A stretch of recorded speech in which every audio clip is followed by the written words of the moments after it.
Here's a strange little thing you can test yourself. Go look up flights from New York to London tonight. Almost every single one leaves in the evening, somewhere between 6 and 11 at night.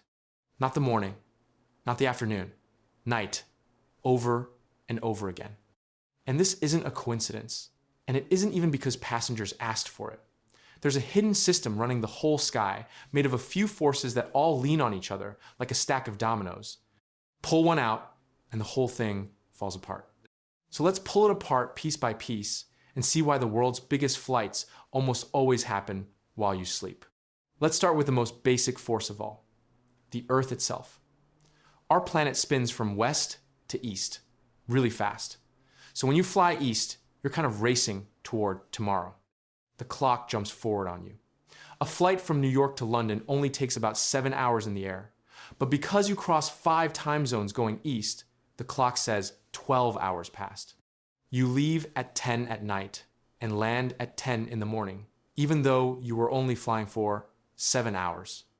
This is why night works so well going east.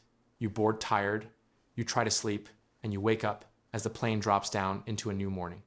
Your body clock stays kind of okay, because at least you slept when you normally sleep. Now, flip it around. If that same flight left in the daytime, you'd land late at night with no connections left and your whole schedule wrecked. So going east, night just fits better. That's force number 1.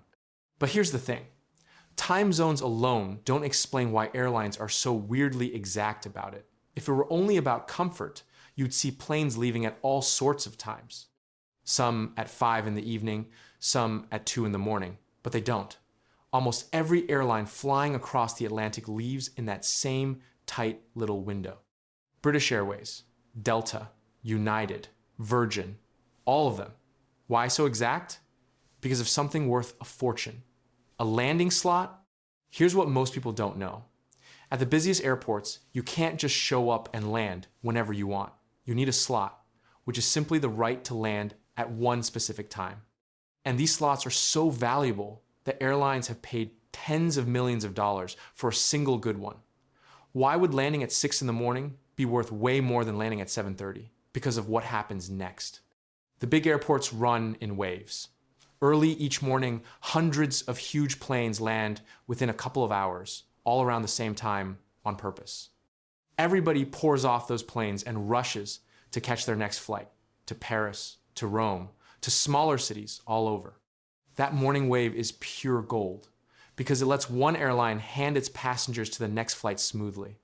But if your plane lands at midnight instead, all those connecting flights are already gone. Now your passengers are stuck sleeping in a hotel, angry, and next time they'll pick a different airline. So planes are timed to hit that golden morning wave. And to land in the morning going east, you have to leave the night before. That's force number 2. Now, here's a problem that costs airlines real money. What do you do with a giant plane after it lands in the morning? A big jet can cost around $300 million. And here's the harsh truth of flying. A plane only makes money while it's in the air. Every hour it just sits on the ground, it's losing cash and paying parking fees. So airlines refuse to let it nap all day. Instead, they keep it busy. A plane flies across the Atlantic overnight, lands in the morning, gets cleaned and refueled fast, and flies right back that same day. 2 money-making flights in one day instead of 1.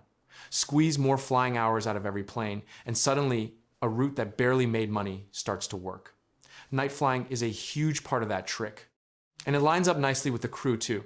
The pilots and flight attendants can start work in the evening, fly through the night, and clock out in the morning, right inside their legal working hours. That's force number 3. Now, here's a force older than humans, one that's been blowing across the sky for millions of years. It's called the jet stream. It's a powerful river of wind high up in the air, and it always flows from west to east, sometimes over 150 miles an hour. When you fly east, that wind is at your back, shoving you along. It can cut an hour off your trip and save a ton of fuel. Some New York to London flights have hit ground speeds over 740 miles an hour riding that push. But fly west against that wind, and it's the opposite. The wind fights you the whole way. London to New York takes about an hour longer than than the trip going the other direction.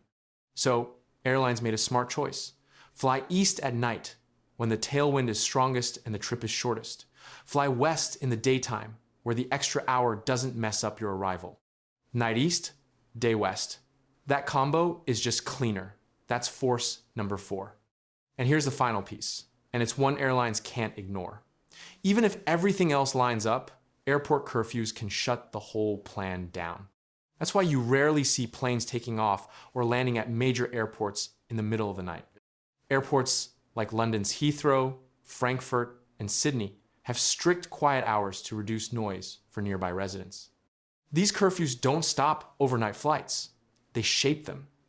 Airlines leave North America late in the evening, fly through the night, and arrive just after the curfew ends. That's one reason so many long-haul flights depart between 10 and 11 p.m., arrive too early, and you may have to circle in the air or even divert until the airport reopens. Now, put all 5 forces together. Time zones make overnight flights arrive in the morning. Morning arrivals connect with the busiest bank of onward flights. Keeping aircraft in the air overnight improves profitability. The jet stream makes eastbound flights faster. And airport curfews push everything into the same narrow arrival window. Each factor reinforces the others, creating a system that's difficult to change. Passengers benefit too, often without realizing it. Business travelers can land in the morning and head straight to work, while vacationers save a hotel night and start their trip sooner. Flatbed business class makes overnight travel even more appealing. There are exceptions, especially on routes within the same time zone or ultra-long-haul flights. But for most eastbound international journeys, overnight departures remain the smartest choice. When the sky looks quiet after dark, global aviation is actually at its busiest, carrying millions of sleeping passengers toward the morning,